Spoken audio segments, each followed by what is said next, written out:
स्वागत है आप सभी का हमारे इस चैनल पर। मैं आपको पढ़ा रहा हूँ इस समय basic GS through NCERT class 6 to 12 book. Okay, तो मैंने बताया था शुरुआत में मैं हिस्ट्री और ज्योग्राफी आपको पढ़ाऊँगा। तो इसमें मैं क्लास 6 की ज्योग्राफी की किताब पढ़ा रहा हूँ एनसीईआरटी की, और 3 चैप्टर मैंने कंप्लीट करा दिया है। चौथा चैप्टर है हमारा मानचित्र। ओके, बहुत इंपॉर्टेंट चैप्टर है कि मानचित्र क्या है, कितने प्रकार का होता है, इस चैप्टर में हम लोग पढ़ेंगे। तो हमारा चैप्टर क्या है? मानचित्र। मानचित्र क्या है, चलिए हम लोग जानते हैं और पढ़ते हैं इसके बारे में। चैप्टर 4 मानचित्र। तो यहाँ पर आपको एक चीज़ दिख रही है, बताइए ये क्या है? ओके, आप लोग जानते होंगे ये क्या है। ये दिक् सूचक यंत्र है, दिशा बताने वाला यंत्र है। ओके, कंपास भी आप इसको बोल सकते हैं।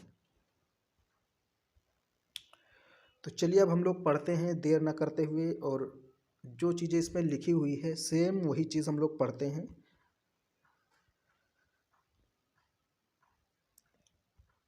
आप पिछले अध्याय में ग्लोब के महत्व के बारे में पढ़ चुके हैं। आप पढ़ चुके हैं कि ग्लोब में अध्ययन की कुछ सीमाएं होती हैं। जब हम पूरी पृथ्वी का अध्ययन करना चाहेंगे तब ग्लोब हमारे लिए काफ़ी उपयोगी साबित होता है। ओके, लेकिन जब हम पृथ्वी के केवल एक भाग जैसे अपने देश, राज्य, जिले, शहर, गांव के बारे में अध्ययन करना चाहते हैं तो यह हमारे लिए उतना उपयोगी साबित नहीं होता। ऐसी स्थिति में हम मानचित्र का उपयोग करते हैं। ओके, तो ये कह रहा है कुल मिलाकर कि भाई आपने ग्लोब पढ़ा पिछले चैप्टर में। तो हम ग्लोब का उपयोग कब करते हैं? जब हमें संपूर्ण पृथ्वी के बारे में जानकारी प्राप्त करनी है, किसी बड़े महाद्वीप, महासागर को देखना है, तो हम ग्लोब की सहायता लेते हैं। लेकिन अगर हमको अपने देश के बारे में बात करना है, अपने ज़िले के बारे में जानना है, गांव के बारे में जानना है, तो हम ग्लोब पर कहाँ देख पाएंगे? तो हमें उसके लिए क्या ज़रूरत पड़ेगी? मानचित्र। उसके लिए हम मानचित्र का उपयोग करते हैं। ओके, मानचित्र पृथ्वी की सतह या इसके एक भाग का पैमाने के माध्यम से चपटी सतह पर खींचा गया चित्र है। मानचित्र क्या है? पृथ्वी की सतह या इसके एक भाग का पैमाने के माध्यम से, एक पैमाना माना जाता है। ओके, पैमाने के माध्यम से चपटी सतह पर खींचा गया एक चित्र है। लेकिन यह गोलाकार सतह को पूरी तरह से चपटा करना संभव नहीं है। ओके, लेकिन फिर भी बना दिया जाता है। कोई भी गोल चीज़ है, अगर आप उसको एकदम चपटा करना चाहें तो हो नहीं पाएगा। मानचित्र हमारी विभिन्न ज़रूरतों के लिए आवश्यक है। कुछ मानचित्र एक छोटे क्षेत्र को एवं कुछ तथ्यों को दर्शाते हैं। दूसरे मानचित्र में एक बड़ी किताब की तरह तथ्य हो सकते हैं। ओके, कुछ कुछ मानचित्र होते हैं छोटे होते हैं, कुछ मानचित्र एकदम पूरे किताब की तरह होते हैं। जब बहुत से मानचित्रों को एक साथ रख दिया जाता है तब एक एटलस बनता है। ओके, तो एटलस क्या है आप ये भी जान गए कि जब बहुत सारे चित्रों को या मानचित्रों को एक किताब के रूप में रख दिया जाता है तो उसको बोलते हैं एटलस। आपके पास भी होगा एटलस, मेरे पास तो है। एटलस विभिन्न प्रकारों तथा अलग अलग पैमाने से खींची गई मापों पर आधारित होता है। मानचित्रों से एक ग्लोब की अपेक्षा हमें ज़्यादा जानकारी प्राप्त होती है। ओके, तो हमें ज़्यादा जानकारी किन से प्राप्त होती है? मानचित्रों से। ग्लोब तो बस कहीं पृथ्वी को रोटेशन करा के देखना है, या कोई बड़ा चीज़ वहाँ पर जैसे महाद्वीप देखना है। ओके, तो ग्लोब की सहायता हम लोग लेते हैं। लेकिन अगर हमें कोई छोटी चीज़ देखना है, छोटे क्षेत्र के बारे में जानना है, अपने ज़िले के बारे में, प्रदेश के बारे में, नदियों के बारे में जानना है, तो आपको मानचित्र की ज़रूरत पड़ेगी। मानचित्र विभिन्न प्रकार के होते हैं। इनमें से कुछ को नीचे वर्णित किया गया है। तो वैसे तो कई प्रकार के होते हैं, लेकिन यहाँ पर बेसिकली 3 प्रकार के मानचित्रों को दिखाया गया है। ओके, तो पहला जो है भौतिक मानचित्र। इसमें देखते हैं क्या है। पृथ्वी की प्राकृतिक आकृतियों जैसे पर्वत, पठार, मैदानों, नदियों, महासागरों इत्यादि को दर्शाने वाले मानचित्रों को भौतिक या उच्चावच मानचित्र कहते हैं। तो ऐसा मानचित्र जिसमें पृथ्वी यानी कि जो पृथ्वी है उसके प्राकृतिक आकृतियाँ, पर्वत, पठार, मैदान, नदी, महासागर, जब इनको दर्शाया जाता है तो उस मानचित्र को बोलते हैं भौतिक या उच्चावच मानचित्र। कुछ है नहीं इसमें, बस ऐसे समझ लेना है। ओके, फिर यहाँ है दूसरा राजनीतिक मानचित्र। तो राजनीतिक मतलब राजनीति से संबंधित, यानी राज्य से संबंधित, आप समझ गए होंगे। यानी राज्य, नगरों, शहरों, गांवों तथा विश्व के विभिन्न देशों या राज्यों तथा उनकी सीमाओं को दर्शाने वाले मानचित्र को राजनीतिक मानचित्र कहते हैं। ओके, जिसमें क्लियर बाउंड्री हो। राजनीतिक मानचित्र में क्लियर बाउंड्री होता है कि हाँ, यहाँ उत्तर प्रदेश है, यहाँ मध्य प्रदेश, यहाँ और इतना क्षेत्र है, राजस्थान का इतना, लखनऊ का इतना, गोंडा का इतना, बलरामपुर का इतना, फैज़ाबाद का इतना, मध्य प्रदेश का, जम्मू कश्मीर का। ओके, तो राजनीतिक मानचित्र ये वाले होते हैं जिनमें किसी राज्य, किसी नगर या शहर या गांव को दर्शाया जाए और उनकी एक बाउंड्री निश्चित हो, सीमा निश्चित हो, सीमा आपको स्पष्ट दिखे। लेकिन जो भौतिक मानचित्र होता है उसमें आपको सीमा नहीं दिखती है। उसमें मान लीजिए ये यहाँ से यहाँ तक प्रदेश है, ये राजस्थान है और ये उत्तर प्रदेश है। तो यहाँ से अगर कोई पर्वत है तो पर्वत को दिखाया जाएगा, वहाँ पर पर्वत दिखाया जाएगा, वहाँ सीमा नहीं दिखाई जाएगी कि यहाँ से यहाँ तक उत्तर प्रदेश है, यहाँ से यहाँ तक राजस्थान। वो पर्वत अपना दिखाएंगे। भौतिक मानचित्र में क्या होता है, पर्वत, पठार, मैदान, नदी, महासागरों इत्यादि को दर्शाया जाता है। जबकि राजनीतिक मानचित्र में राज्यों को दर्शाया जाता है या देशों को दर्शा दिया जाता है। जो विश्व मानचित्र होता है उस पर विभिन्न देश होते हैं। ओके, कि चाइना यहाँ तक है, भारत यहाँ तक। फिर है थीमेटिक मानचित्र। ये क्या है, देखिए, कुछ मानचित्र विशेष जानकारियाँ प्रदान करते हैं, जैसे सड़क मानचित्र, वर्षा मानचित्र, वन तथा उद्योग आदि के वितरण को दर्शाने वाले मानचित्र, इनको कहते हैं थीमेटिक मानचित्र। ओके, इस प्रकार के मानचित्र को थीमेटिक मानचित्र कहा जाता है। इन मानचित्रों में दी गई सूचना के आधार पर उनका उचित नामकरण कर दिया जाता है। जैसे मानचित्र के 3 घटक हैं, दूरी, दिशा, प्रतीक। तो पहले हम लोग थोड़ा सा समझ लेते हैं थीमेटिक मानचित्र। थीमेटिक मानचित्र, जैसे आपने कई मानचित्र देखा होगा जिसमें वनों का विस्तार दे दिया गया है। ओके, वनों का विस्तार। या फिर आपने कोई ऐसा मानचित्र देखा होगा जिसमें वर्षा दे दिया गया है कि यहाँ पर वर्षा ज़्यादा होती है, यहाँ पर कम होती है। या सड़क वाला दे दिया, कोई रेलवे मार्ग दे दिया, और वायु मार्ग का कोई मानचित्र है। तो ऐसे मानचित्र को थीमेटिक मानचित्र कहते हैं। ओके, जिसमें किसी वर्षा की मात्रा का विवरण दिया गया है, या फिर कोई वन का विवरण दिया गया है कि यहाँ पर वन अधिक मात्रा में पाए जाते हैं। या उद्योग धंधों से संबंधित कोई मानचित्र है कि यहाँ पर उद्योग धंधों की सघनता है, ज़्यादा उद्योग धंधे पाए जाते हैं। ओके, ऐसा अगर कोई मानचित्र है तो उसको थीमेटिक मानचित्र बोलते हैं। अब यहाँ पर एक चीज़ और आपसे आगे बात की गई है, मानचित्र के 3 घटक होते हैं। कौन कौन से, दूरी, दिशा, प्रतीक। यानी मानचित्र में 3 चीज़ें होती हैं, दूरी, दिशा, प्रतीक। ये सटीक चीज़ें होती हैं। एक एक चीज़ हम लोग डिस्कस करेंगे। इसमें बहुत ज़्यादा दिया नहीं है, लेकिन फिर भी जितना दिया उतना बात करेंगे। दूरी, मानचित्र एक आरेखण होता है। आरेखण मतलब जिस पर कुछ रेखाएं होती हैं, रेखाएं खींची होती हैं, जो कि पूरे विश्व या उसके एक भाग को छोटा कर कागज़ के एक पन्ने पर दर्शाता है। मानचित्र में क्या होता है भाई, भारत बहुत बड़ा है लेकिन उसको एक छोटे से पन्ने पर दर्शा दिया जाता है। मानचित्र का यही काम है। यह कह सकते हैं कि मानचित्र छोटे पैमाने पर खींचे जाते हैं, लेकिन इसे इतनी सावधानी से किया जाता है ताकि स्थानों के बीच की दूरी वास्तविक रहे। ओके, यानी मानक माना जाता है, पैमाना माना जाता है। जैसे मान लीजिए अभी यहाँ आगे बताया गया है कि जैसे 1 सेंटीमीटर बराबर 50 किलोमीटर मान लिया, तो अब जो 50 किलोमीटर का वास्तविक क्षेत्र है उसको हम पैमाने पर, मानचित्र पर 1 सेंटीमीटर में दर्शाएंगे। तो जो मानचित्र होगा वो 1 सेंटीमीटर जो होगा वहाँ पर वो 50 किलोमीटर को दर्शाएगा। ओके, तो अभी यहाँ आगे सब कुछ बताया जाएगा आपको। जब कागज़ पर एक छोटी दूरी स्थल की बड़ी दूरी को व्यक्त करती है। ओके, इसलिए इस उद्देश्य के लिए एक पैमाना चुना जाता है। पैमाना स्थल पर वास्तविक दूरी तथा मानचित्र पर दिखाई गई दूरी के बीच का अनुपात होता है। पैमाना क्या होता है, स्थल पर वास्तविक दूरी, मान लीजिए ये वास्तविक दूरी है कोई, और बटे ये मानचित्र पर जो माना जाता है पैमाना, तो इसको बोलते हैं पैमाना। ओके, इसको पैमाना बोलते हैं। पैमाना स्थल पर वास्तविक दूरी तथा मानचित्र पर दिखाई गई दूरी के बीच का अनुपात होता है। उदाहरण के लिए देखिए, उदाहरण दे दिया यहाँ पर। उदाहरण के लिए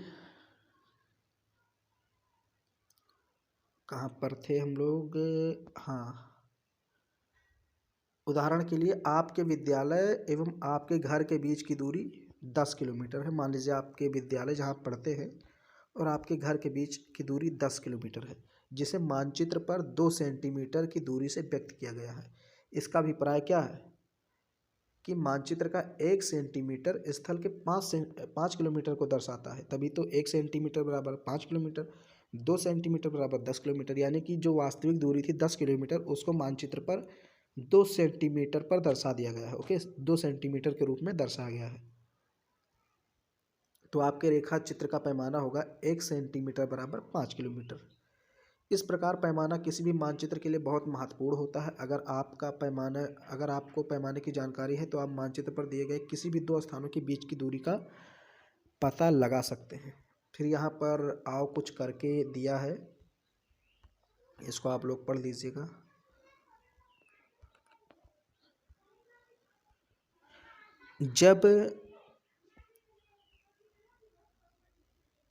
जब बड़े क्षेत्रफल वाले भागों जैसे महाद्वीपों, देशों, इनको कागज़ पर दिखाना होता है तब हम लोग छोटे पैमाने का उपयोग करते हैं। ओके, उदाहरण के लिए मानचित्र पर 5 सेंटीमीटर स्थल के लिए 500 किलोमीटर को दर्शाया जाता है। इसको छोटे पैमाने वाला मानचित्र कहते हैं। समझ लीजिए, जैसे मान लीजिए किसी हमें बड़े क्षेत्र को दर्शाना है जिसकी लंबाई चौड़ाई बहुत ज़्यादा है, तो पैमाना हमारा छोटा होगा, यानी छोटा मानेंगे। जैसे 500 किलोमीटर को हम 1 सेंटीमीटर में दर्शा देंगे, क्योंकि भाई ज़्यादा विस्तार है तो पेज बहुत बड़ा चाहिए, तो उतना बड़ा पेज तो है नहीं, पेज तो सिंपल छोटा सा है। तो हम लोग उस बड़े क्षेत्र को छोटे से पैमाने में दर्शाएंगे, यानी कि इसको छोटे पैमाने वाला मानचित्र कहेंगे। हमने मान लिया कि 700 किलोमीटर बराबर 2 सेंटीमीटर मान लिया, काम हो गया। जब एक छोटे क्षेत्रफल वाले क्षेत्र को दर्शाना होता है, जैसे आपके गांव को या शहर को कागज़ पर दिखाना होता है, तब हम बड़े पैमाने का उपयोग करते हैं। जैसे 500 मीटर की दूरी को 5 सेंटीमीटर, तो अभी देखिए वहाँ पर हम 700 किलोमीटर या 500 किलोमीटर को 1 सेंटीमीटर में दर्शाते थे, और यहाँ 500 मीटर को ही 5 सेंटीमीटर में दर्शा दिया गया, क्योंकि हमारा गाँव या जो क्षेत्र है जहाँ हम रहते हैं वो छोटा सा है। इस प्रकार के मानचित्र को बड़े पैमाने वाला मानचित्र कहा जाता है, या बड़े पैमाने वाले मानचित्र छोटे पैमाने वाले मानचित्र की अपेक्षा अधिक जानकारी देते हैं। ओके, गाँव में जो होता है सटीक जानकारी देते हैं कि यहाँ से यहाँ तक आपका खेत है। अक्सर ये लेखपाल वगैरह के पास गाँव का मानचित्र होता है। फिर आगे ये देखिए चित्र दिया हुआ है थोड़ा सा, ये सब एक पैमाने के माध्यम से इसको बनाया गया है। देखिए 1 सेंटीमीटर बराबर 10 मीटर यहाँ पर पैमाना माना गया है, यानी कि इसके बीच में यहाँ सबका अगर कोई 10 मीटर का एरिया है तो उसको मानचित्र पर 1 सेंटीमीटर में दर्शाया गया है। ओके, क्योंकि मानचित्र पर पूरे गांव को तो इतना बड़ा पेज है नहीं, तो इसलिए मानक मान लेते हैं, पैमाना मान लेते हैं। तो अभी हमने बात किया दिशा, दूरी और क्या था, 1 मिनट, दिशा, दूरी और प्रतीक। हाँ, तो दूरी की बात अब तक हमने की कि पैमाने के माध्यम से दूरी को दर्शाते हैं। अब यहाँ पर है दिशा। तो ये देखिए मैंने आपको शुरुआत में ही दिखाया था, दिक्सूचक यंत्र कंपास दिया हुआ है और ये दिशाएं दी हुई हैं। देखिए दिशाएं कुल मिलाकर यहाँ पर 4 तो प्रमुख होती हैं। ये है उत्तर, ये है साउथ यानी दक्षिण, ईस्ट पूरब, और ये वेस्ट पश्चिम है। ओके, और इसके बीच बीच में भी कुछ दिशाएं हैं, जैसे ये उत्तर पूरब के बीच में है तो उत्तर पूरब दिशा होगा, दक्षिण पूरब के बीच में है तो दक्षिण पूरब दिशा, उत्तर पश्चिम दिशा, दक्षिण पश्चिम दिशा, ये 4 दिशाएं होती हैं। और अब पढ़ते हैं हम लोग इसको। अधिकतर मानचित्रों में ऊपर दाहिनी तरफ तीर का निशान बना होता है जिसके ऊपर अक्षर ऊ लिखा होता है। ये देखिए ये ऊ लिखा हुआ है। ओके, तो इसे उत्तर रेखा कहा जाता है। जब आप उत्तर के बारे में जानते हैं तो आप दूसरी दिशाओं जैसे पूरब, पश्चिम आदि के बारे में जानकारी लगा सकते हैं। अगर मान लीजिए आपको उत्तर के बारे में जानकारी मिल गई कि उत्तर कहाँ है, तो आप दक्षिण, पूरब, पश्चिम सब जान जाएंगे। जैसे उत्तर मान लीजिए आपको इधर मिल गया, तो जो आपके बाएं तरफ होगा, बाएं तरफ वो पश्चिम होगा, जो दाएं तरफ होगा वो पूरब होगा, और जो पीछे की तरफ होगा वो दक्षिण होगा। यह आप जानकारी अपने आप प्राप्त कर सकते हैं अगर आपको उत्तर दिशा मालूम हो गया तो। तो वही यहाँ पर कह रहा है कि जब आप उत्तर के बारे में जानते हैं तब आप दूसरी दिशाओं जैसे पूरब, पश्चिम तथा दक्षिण के बारे में पता लगा सकते हैं। फिर चित्र 4.2 में 4 मुख्य दिशाओं उत्तर, दक्षिण, पूरब, पश्चिम को दिखाया गया है। यहाँ पर आप देखिए इस चित्र को, वे प्रधान दिग्बिंदु हैं। ओके, बीच की 4 दिशाएं हैं, मैंने आपको बताया उत्तर पूरब, दक्षिण पश्चिम, उत्तर पश्चिम। इनके बीच वाली दिशाओं की मदद से आप किसी भी स्थान की सही स्थिति का पता लगा सकते हैं। ओके, फिर यहाँ देखिए क्या दिया गया है, चित्र में निम्नलिखित दिशाओं का पता लगाइए। विकास के घर का सामुदायिक केंद्र तथा खेल के मैदान की दिशा, दुकानों से विद्यालय की दूरी। ये देखिए चित्र कहीं दिया होगा यहाँ पर, ये यहाँ पर आपको ये देखिए सामुदायिक केंद्र है, ये विद्यालय है, विकास का घर है, ये विकास का घर है। तो इसको आप लोग देखिए, आपके पास एनसीईआरटी की किताब होगी या तो फिर डाउनलोड कर लीजिए, नेट वगैरह पर, गूगल वगैरह पर मिल जाती हैं। फिर है यहाँ पर थोड़ा सा दिया है, हम दिक्सूचक की सहायता से किसी स्थान की दिशा का पता लगा सकते हैं। यह एक यंत्र है। दिक्सूचक क्या है? एक यंत्र है जिसकी सहायता से मुख्य दिशाओं का पता लगाया जाता है। इसकी चुंबकीय सुई जो है हमेशा उत्तर दक्षिण में रहती है। ओके, उत्तर में और दक्षिण में इसका मुंह रहता है, जो चुंबकीय सुई होती है। ऐसे होता है अपना जो ऐसे होता, तो इसकी जो सुई रहती है ये हमेशा उत्तर और दक्षिण में ही रहती है। तो आपने अभी तक दिशा और दूरी जाना। फिर है यहाँ पर आप देखिए प्रतीक। प्रतीक क्या है? किसी भी मानचित्र का तीसरा प्रमुख घटक है प्रतीक। किसी भी मानचित्र पर वास्तविक आकार, प्रकार से विभिन्न आकृतियाँ जैसे भवनों, सड़कों, पुलों, वृक्षों, रेल की पटरियों, कुओं को दिखाना संभव नहीं। अब कोई मानचित्र है उस पर ऐसा तो है नहीं कि पूरा का पूरा पुल दिखा दिया जाए, पूरा का पूरा वृक्ष वहाँ पर दिखा दिया जाए, रेल की पटरियाँ दिखा दी जाए, कुआं दिखाई दिया जाए, ऐसा तो है नहीं। इसलिए वे निश्चित अक्षरों, छायाओं, रंगों, चित्रों, रेखाओं का उपयोग करके दर्शाया जाता है। ओके, हम मान लेते हैं कि ये भाई ये कुआं है, ये रेल की पटरी है, कुछ ऐसे हम प्रतीक मान लेते हैं। ये प्रतीक कम स्थान में अधिक जानकारी प्राप्त करते हैं, प्रदान करते हैं। इन प्रतीकों के इस्तेमाल के द्वारा मानचित्रों को आसानी से खींचा जा सकता है। इनका अध्ययन करना आसान होता है। अगर आप एक क्षेत्र की भाषा को नहीं जानते तथा आप किसी से दिशाओं के बारे में नहीं पूछ सकते तो आप इन चित्रों की सहायता से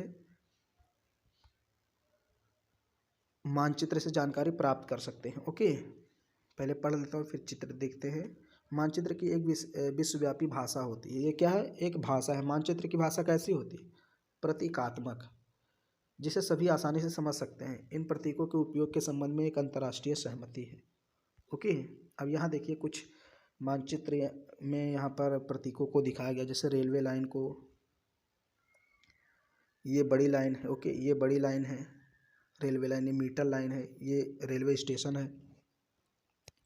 सड़कें देखिए, ये पक्की सड़कें या कच्ची सड़कें हैं। सीमा, अंतर्राष्ट्रीय सीमा, ये राज्य, ये ज़िले की सीमा है। ये देखिए नदी है, कुआं है, तालाब है, नहर है, पुल है, मंदिर, गिरजाघर, मस्जिद, छतरी, ये सब अंतर्राष्ट्रीय मानक हैं, यानी अंतर्राष्ट्रीय स्तर पर इसको माना जाता है। पोस्ट ऑफिस, पोस्ट एवं टेलीग्राफ ऑफिस, पुलिस स्टेशन, यानी इन चिन्हों से दर्शाया जाता है। मानचित्र में अगर आपको पीएस कहीं लिखा मिले तो जान जाओ पुलिस स्टेशन है। फिर यहाँ पर देखिए बस्ती है, कब्रिस्तान है, पेड़ है, घास है। ओके, तो ये सब प्रतीक हैं, ये सब मैंने पढ़ा। ये रूढ़। फिर यहाँ देखिए कुछ और चीज़ें दी हुई हैं। ओके, सुंदरपुर गांव और इसके आसपास का क्षेत्र दिया गया है। तो ये रूढ़ प्रतीक कहे जाते हैं, रूढ़। ओके, कुछ रूढ़ प्रतीक चित्र 4.3 में दिखाए गए हैं। विभिन्न रंगों का उपयोग भी इसी उद्देश्य से किया जाता है। आपने देखा होगा, अगर आपके पास एटलस है तो उसमें देखिए जो नीला रंग होता है वो जलाशय, ओके, यानी नदी, तालाब, समुद्र, महासागर, इनके लिए नीले रंग का उपयोग किया जाता है। जो भूरा है इसका रंग पर्वतों को दर्शाता है। पीला रंग पठारों को, हरा मैदानों को ओके, मानचित्र आपने देखा होगा तो वहाँ पर जो पीला रंग होता है वो पठारों को दर्शाता है, और भूरा रंग पर्वतों को, पहाड़ों को, और जो नीला रंग होता है जलाशय यानी समुद्र महासागर इनको दर्शाता है, नदियों को। जो हरा रंग होता है मैदानी भागों को या वनों को दर्शाता है। अब यहाँ पर एक छोटी सी चीज़ और दी हुई है, रेखा चित्र क्या होता है। रेखा चित्र एक आरेखण है जो पैमाने पर आधारित न होकर याददाश्त और स्थानीय प्रेक्षण पर आधारित होता है। कभी कभी किसी क्षेत्र के एक कच्चे आरेखण की आवश्यकता होती है, वहाँ के एक स्थान को दूसरे स्थान के सापेक्ष दिखाने के लिए होती है। ओके, मान लीजिए कि आप अपने मित्र के घर जाना चाहते हैं लेकिन आपको रास्ते की जानकारी नहीं है। आपका मित्र अपने घर के रास्ते को बताने के लिए कच्चा आरेखण बना सकता है। ओके, इस प्रकार कच्चे आरेख को बिना पैमाने की सहायता से खींचा जाता है तथा इसे रेखा चित्र मानचित्र कहते हैं। अब देखिए आरेखण या रेखा चित्र क्या है। जैसे मान लीजिए आपका कोई मित्र है, आपका घर नहीं जानता है, तो आप उसको एक चीज़ बता देंगे कि आप ऐसे मानचित्र खींच करके दे देंगे, व्हाट्सएप कर देंगे या कहीं भेज देंगे कि पहले आपको ऐसे आना है, फिर ऐसे आएंगे, यहाँ पर दो दुकानें यहाँ पर मिलेंगी ऐसे ऐसे, फिर यहाँ से आपको थोड़ा इधर आना है, राइट मुड़ जाना है। जैसा भी आप ऐसे मतलब कुछ एक लाइन खींच कर दे देंगे। ओके, ऐसे बस यहाँ पर आएंगे तो आपको एक ढाबली दिखेगी और ढाबली के दाहिने तरफ जैसे मुड़ेंगे तो हमारा घर दिखेगा। ऐसे आपने खींच कर दे दिया तो ये कोई पैमाना निश्चित नहीं है कि कितने मीटर को कितने सेंटीमीटर में आपने दर्शाया, बस आपने ऐसे रेखा चित्र बना करके दे दिया। कुछ सड़कें बना दी, वहाँ पर कुछ दुकानें वगैरह बना दी, घर वगैरह बना दिए, और फिर उसी के माध्यम से पूछता पाछता आपका दोस्त आपके पास चला आया, तो ये रेखा चित्र होता है। फिर यहाँ पर है खाका। एक से एक चीज़ एनसीईआरटी में आपको पढ़ने के लिए मिलेगी, बहुत अच्छी अच्छी चीज़ें। एक छोटे क्षेत्र का बड़े पैमाने पर खींचा गया रेखा चित्र खाका कहलाता है। एक पैमाने वाले मानचित्र से हमें बहुत सारी जानकारियाँ प्राप्त होती हैं, लेकिन कुछ ऐसी चीज़ें होती हैं जिन्हें हम कभी कभी जानना चाहते हैं और किसी कमरे की लंबाई चौड़ाई जिसे मानचित्र में नहीं दर्शाया जा सकता, उस समय हम लोग बड़े पैमाने वाला रेखा चित्र खींच सकते हैं, जिसे खाका कहते हैं। खाका बेसिकली जैसे जो डिज़ाइनर होते हैं, घर की डिज़ाइन वगैरह बनाते हैं, इंजीनियर वगैरह इसका ज़्यादा यूज़ करते हैं। कि खाका भाई एक बिल्डिंग है तो उसमें कहाँ पर कितने कमरे होंगे, मान लीजिए 3 कमरे ऐसे ऐसे बता दिए, फिर वहाँ पर बाथरूम किधर होगा और कहाँ पर बरामदा होगा, गाड़ी कहाँ पर खड़ी होगी, सारी चीज़ें, कहाँ से फ्लोर आगे जाएगा ऊपर छत के लिए। ओके, सारी चीज़ें वो लोग आपको बताएंगे, कहाँ पर सीढ़ी होगी। तो एक खाका बनाते हैं इंजीनियर लोग, बेसिकली इसका काम करते हैं, जो हाउस डिजाइनर होते हैं, होम डिजाइनर होते हैं, तो ये खाका होता है। ओके, कि लंबाई चौड़ाई क्या होगी, 2x3 ऐसे कुछ वो बोलते हैं, 8x4, 4x6 का कमरा होगा। तो उम्मीद करता हूँ ये मानचित्र वाला जो चैप्टर है आपको पसंद आया होगा, और इसको लाइक कीजिए, शेयर कीजिए, चैनल पर पहली बार हैं तो सब्सक्राइब भी कीजिए।